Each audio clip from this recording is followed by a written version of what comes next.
What's up, guys? How are you? Welcome into a Monday morning episode of the Daily Juice Podcast with me, Matt Perrault. I hate baseball on Sundays. At time of taping, it appears to be an 0-3 day, and we're going to forget about that because that just killed the week, and it made it a losing week, a losing Sunday in betting on baseball. That's the first time I've bet on baseball on Sunday for 3 bets. I do not bet on Sunday for baseball, and this is just going to be one of those like 6-week periods just to get through it.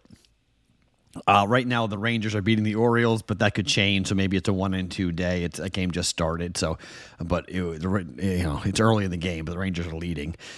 And then 2-1 after 5 in the White Sox game. We lost that, and then we bet the under. It was 7-6 final for the Phillies game. So just a whole mess load of nothing bad. Travel day. I'm working on 2 hours of sleep, so this podcast is not going to be that long. But welcome to July. July the 1st, 2024. It's the 4th of July week, so many of you are on vacation, much like me. This is not where I'm going to be every night taping the podcast, but for here tonight, it's where I am in New Hampshire. So for a lot of you guys who are traveling and looking for things to play and bet, I appreciate you guys tuning into this. We got 2 plays in the WNBA and 1 play in baseball, a very light menu for Major League Baseball coming up here for today. But before we get to the picks, let's remind you guys about the Accuracy Challenge. Another month starts today for the BettingPros Accuracy Challenge. You must place a minimum of 20 bets in a given month. All bets are eligible. All bet types are eligible. All sports are eligible. The top 3 get prizes for ROI, not record. Return on investment is what we're looking for here. The contest does reset every single month.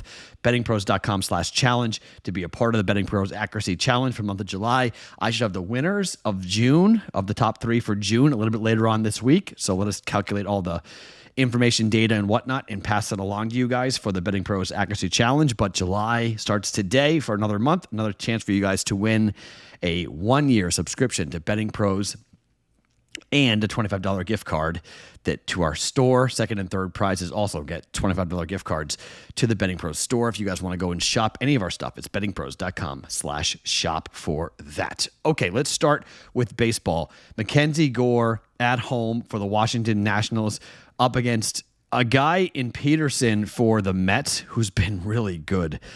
David Peterson's 3-0 with a 3.67 ERA. In his last 4 starts, all wins for the New York Mets. 9-7, 14-2, 10-4, and 6-3. Lost 10-3 in his first start back in May to the Dodgers. Now, on the road, David Peterson's got a 2.84 ERA. He's 2-0. Only 12 2/3 innings worth of work, so a very small sample size, but an opposing batting average of 200, just 4 earned runs in those 12 2/3 innings worth of work. Mackenzie Gore has not been bad. He's a lefty, but the Nats are 17-19 at home, and for Mackenzie Gore, 3.78 ERA, 4-4 record at home, opposing batting average of 293, 29 runs, 22 earned in 52 1/3 innings worth of work. Not great. 10 starts are at home for him, and he hasn't been good his last 2 starts. He gave up 5 earned runs in 5 innings on the road against San Diego. The Nats lost in his last home start, 5-2 to Arizona. He had 5 innings, 2 earned runs, 4 overall. He had 7 Ks, but he gave up 9 hits in that game. He's given up 14 hits in his last 2 starts combined. He did win the 2 previous starts at home against Miami and against Atlanta, but he lost to these very Mets 8-7 at home back on the 3rd of June, and he gave up 6 earned runs for this. Not really sure why the number is only -115, but I'm going to jump in here and take the road Mets on the money line at -115 here on a Monday. Mets 1.15 units down. Okay, to the WNBA. We've got 2 games going on here today in the WNBA. It's been a pretty good sport for us. Let's start with Dallas and Seattle. This is a 12-point number. It's been coming down a little bit at some places. In fact, it may get down to 11, 11.5. These teams played earlier on the 29th of June, just a couple days ago. Number was 11, and, well, Seattle covered it, 97-76. You look at the head-to-heads between these 2 teams. So the total right now is 169. Last 3 times these 2 teams have played, including that game on June 29th, over 168.5, over 160, over 170. Now, only 2 of those games happened this year, but we're 2-0 to the over here.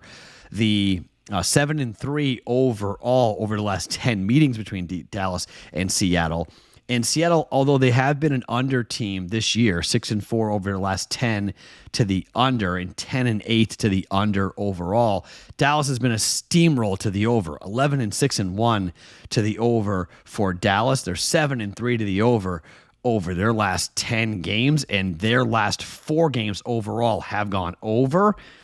I'm going to play over 169 between Dallas and Seattle. Let's get offense here. Let's get up-tempo. Dallas not playing a lot of defense here. And let's see this thing fly over. The number's a little heavy for me, okay? It's 12, 11.5, 11. It's heavy. They won by 11 in the last meeting 2 days ago in Seattle. I'd rather just have the game play up-tempo and not have to worry about coming in here and bet on the under. Sorry, on the taking the dog at plus 11.5 or plus 11, plus 12 for this game. Dallas is 4-14 overall, 7-11 ATS on the season. I think the easier play is to bet the over 169 for Dallas and Seattle. And finally, Connecticut and Phoenix. This is a fascinating game to look at. This is really wild because these two teams head-to-head, 8-2 Connecticut over Phoenix. 8-2 over their last 10 games. These teams have played 2 times, the last 2 times, 70-47, 84-74, both games at Connecticut. Now, back on the 23rd of August last year, Phoenix at home beat Connecticut 90-84, but Connecticut 6-4 straight up over their last 10 games. They're 4-6 ATS. Phoenix is 7-3 ATS, but they are 7-3 to the under over their last 10 games. Last 3 games have gone under. For Connecticut, they've gone back and forth. They had a string where they had 4 straight games to the under. Then their last 2 at 150 and 151 went to the under.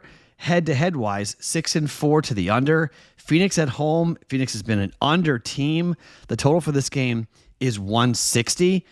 I'm going to bet under here. I'm going to go all under 160 for Connecticut and Phoenix and just kind of ride the trend here. It's a tight game. It's 1 open, -2, -1.5, depending on where you go. I lean towards Connecticut to win this game, but I think the better play is to come in on the under. Under 160 for Connecticut and Phoenix here on a Monday. All right, so 3 bets for us here going on Monday. Mets money line -115, over 169 for the Dallas and Seattle, and under 160 for Connecticut and Phoenix. All right, over, under, Mets money line for us here on a Monday. My name is Matt Perrault. You guys can follow me across all socials. Thank you for being here on the 4th of July week every single day. The Daily Juice Podcast.